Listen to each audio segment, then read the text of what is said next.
আমার বাচ্চাটার বয়স 4 বছর, তখন আমার বাচ্চাটা ছোটদের বেগে আমার হাত থেকে ছুটে চলে যায়। আমরা কোনো ত্রাণ চাই না, আমরা কোনো কিছু চাই না, টেকসই বেড়িবাঁধের প্রয়োজন আমাদের, ওইটাই চাই, আর কিছু চাই না। আমরা ত্রাণ চাই না, আমরা টেকসই বেড়িবাঁধ চাই। দাবি হইলে আমাদের বেড়িবাঁধ ওইটা মেরামত করে দিলে আমরা সুখী শান্তিতে ওই এলাকায় বসবাস করতে পারবো। আমাদের আর কোনো কিছু চাই না, আমরা ত্রাণ সাহায্য কোনো কিছুই চাই না।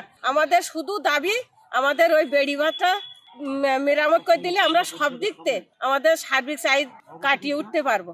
বাঁধ ভাঙার কারণে আমাদের এই পরিবারগুলো তারা মাইগ্রেশন হয়ে বিভিন্ন শহরে বিভিন্ন জায়গায় তারা মাথা গোঁজা ঠাই করছে স্থায়ীভাবে, কিন্তু আমরা আসলে এই পরিবার যেভাবে চলে যাচ্ছে এই টেকসই বেড়িবাঁধের কারণে যেন এই পরিবারগুলো যেন চোখের পানি মস্তি মস্তি যেন এই ইউনিয়ন থেকে না যায়, সেই জন্য আজকে আমরা আশাশুনি উপজেলার সামনে প্রতাপনগর ইউনিয়নের সর্বস্তরের মানুষ একত্রিত হয়ে আমরা একটাই দাবি, একটাই স্লোগান, একটাই কথা, সেটা আমরা ত্রাণ চাই না, আমরা টেকসই বেড়িবাঁধ চাই।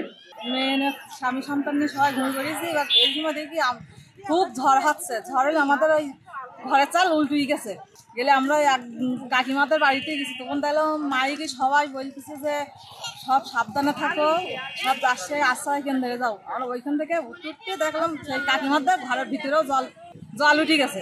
এবার আমার ওই 4 বছরের একটা মেয়ে ছিল, সেই মেয়ে না জাতি দিই ওইখানে আমরা পড়ে গেছে। তখন বললাম যে আমাদের হাঁস মুরগি আছে, ওগুলো কি হবে, ওগুলো থাকে আমরা কোনো জায়গায় যাই। এরা ওইখান থেকে আশ্রয় কেন্দ্রে যাতে যাতে তো অনেক জল, তখন রাত্রি তো যাওয়া যায় না, তখন টর্চ লাইট নেবো কিনে, আর ওই বৃদ্ধ শ্বশুর শাশুড়িও আছে, তাদের থাকাও কি, তখন সবাই বললো যে আমরা এক জায়গায় থাকি, এক জায়গায় থেকে ইয়ে করি। তা আমাদের হচ্ছে একটাই দাবি, আমাদের হচ্ছে টেকসই বেড়িবাঁধ চাই, আর কোনো দাবি না। প্রতাপনগর ইউনিয়নবাসীর আয়োজনে এই মানববন্ধনে সরকার কর্ণপাত করবেন, তাদের দাবি দেওয়াগুলো যেন বাস্তবায়িত হয় এবং তারা যেন প্রতিনিয়ত দুর্যোগের কবল থেকে রক্ষা পেতে পারে তার সুব্যবস্থা করবেন। তাদের দাবি হচ্ছে টেকসই বেড়িবাঁধ। এই টেকসই বেড়িবাঁধ যদি হয় তাহলে নারী পুরুষ সবাই ভালো থাকবে, লবণাক্ত পানি ঢুকবে না, এবং এই বেড়িবাঁধে যদি আমরা গাছ রোপণ করতে পারি তাহলে পরিবেশেরও পরিবর্তন হবে। এই পরিবর্তন আশাশুনিবাসী, প্রতাপনগরবাসী সবাই চাচ্ছে, তা আমরা অনুরোধ করব বেতন কর্তৃপক্ষকে যাতে টেকসই বেড়িবাঁধ হয় এবং এই বেড়িবাঁধের মধ্য দিয়ে আশাশুনিবাসী সুখ ও সমৃদ্ধিতে থাকতে পারবে এবং সেই সাথে নারী পুরুষ কন্যা শিশু সবাই ভালো থাকতে পারবে এবং নারীর ক্ষমতায়ন হবে।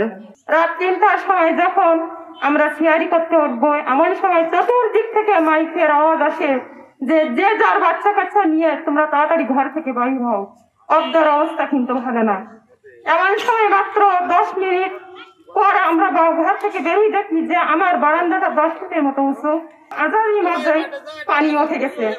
তখন আর কোনো সমস্যা আমরা না দেখতে পেয়ে আমার বাচ্চাটা নিয়ে আমার বাড়ি এলা একটা মাদুর, একটা টর্চ লাইট সঙ্গে করে নিয়ে রাস্তার উপরে এসে উঠি। ওঠার পর তখন দেখি এমন বেগে স্রোত আসছে যে আমার বাচ্চাটার বয়স 4 বছর, তখন আমার বাচ্চাটা স্রোতের বেগে আমার হাত থেকে ছুটে চলে যায়। তখন আমার পাশে একটা মুরব্বী চাচা ছিল, ওই বাচ্চাটা ধরে আমার পাশে নিয়ে আসে।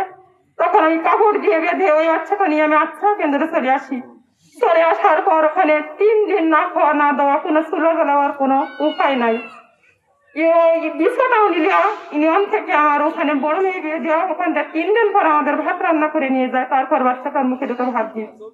এর চেয়ে করুণ অবস্থা ওই যে আশ্রয় কেন্দ্রে আমরা আছি, সেখানে যে হাঁস মুরগি গরু ছাগল মানুষ মানে সবই একসঙ্গে যে করুণ দৃশ্য, সেটা হৃদয় থেকে বলা বড় দুষ্কর হয়ে যায়।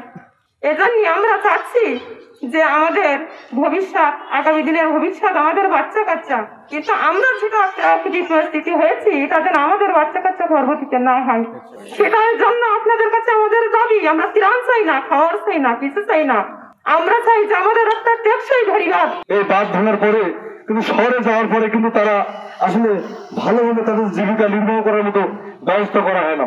হয়তো বা কিছুদিন এখানে ওখানে থাকে, আবার পুনরায় তারা তাদের নিজের এলাকা চলে যেতে হয়। কিন্তু সেখানে গিয়ে তারা কি করবে, আগে তো তাদের বাদ ভেঙে গেছে, কিন্তু পুনরায় যে একটা ঘর ভালোভাবে গড়ে তুলতে দেখা গেল আরেকটি প্রাকৃতিক দুর্যোগ। অর্থাৎ দুঃখ কিন্তু একবার সামনে দরজা আসতে পিছনে পৌঁছানোর পূর্বেই কিন্তু আবার দুঃখ তার সামনে দরজা এসে যায়। এই যে প্রতিনিয়ত দুঃখ দুর্দশা, এই দুঃখ দুর্দশা লাঘবের জন্য প্রতাপনগরের মানুষের দাবি একটাই, টেকসই বেড়িবাঁধ। তারা কিন্তু চায় না যে কোনো ত্রাণ, কোনো সাহায্য, চায় টেকসই বেড়িবাঁধ।